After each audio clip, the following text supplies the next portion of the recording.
लकल हम्द या अल्लाह अस्सलातु वस्सलामु अलैका या रसूल अल्लाह अम्मा बाद। सिलसिला है नाज़रीन की तरफ़ से पूछे गए सवालों के जवाब पेश करने का।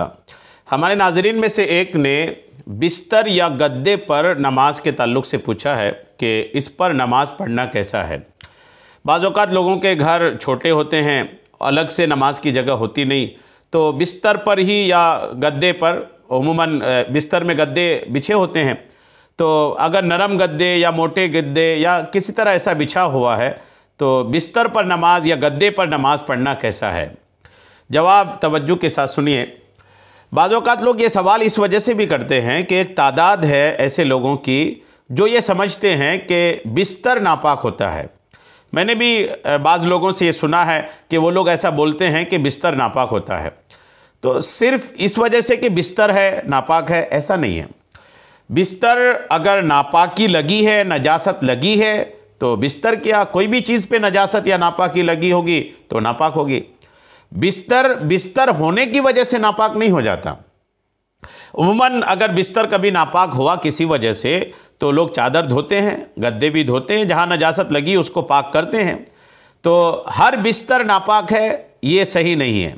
हाँ, बिस्तर पे अगर नजासत लगी थी, धोए नहीं है, वैसे ही बिछा हुआ है तो जाहिर सी बात है नापाक है। तो नापाकी लगने की वजह से तो कोई भी कपड़ा, कोई भी बिछौना वो नापाक होता है। सिर्फ बिस्तर होने की वजह से नापाक नहीं होता। एक तो ये समझ लेनी चाहिए।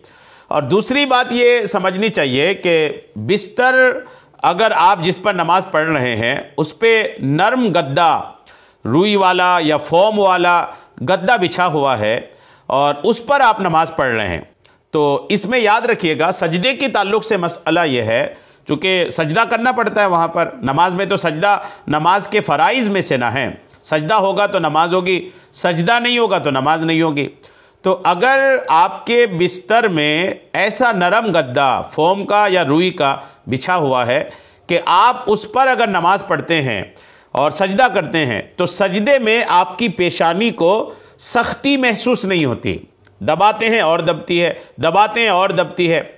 ये सूरत हाल अगर है तो नमाज नहीं होगी, क्योंकि पेशानी जमना या पेशानी को सजदे की जगह की सख्ती का महसूस होना ये सजदे के सही होने के लिए ज़रूरी है। अब अगर मोटा गद्दा है, चाहे फोम का चाहे रुई का, और आप उस पर पेशानी दबाते हैं और दब रही होती है, सख्ती महसूस नहीं होती पेशानी में, तो फिर ऐसे गद्दे, ऐसे बिस्तर पर नमाज नहीं होगी।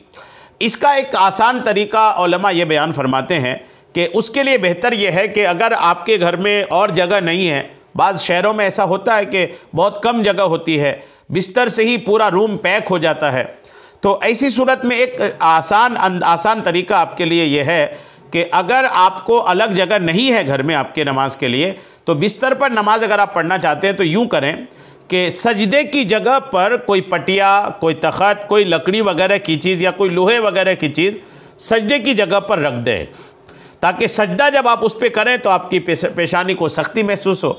भले और जगह गद्दा हो, कोई मसला नहीं है, असल सजदे में पेशानी का मसला है।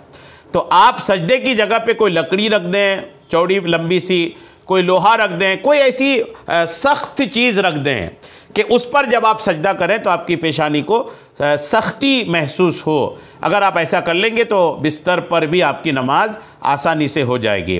तो ये कुछ बातों का ख्याल रखिएगा, इंशाअल्लाह आपको परेशानी नहीं होगी, नमाज आपकी हो जाएगी। अल्लाह करीम हम सबको शरीअत के तमाम मसाइल सीखने, समझने और उस पर अमल करने की तौफ़ीक़ अता फ़रमाए।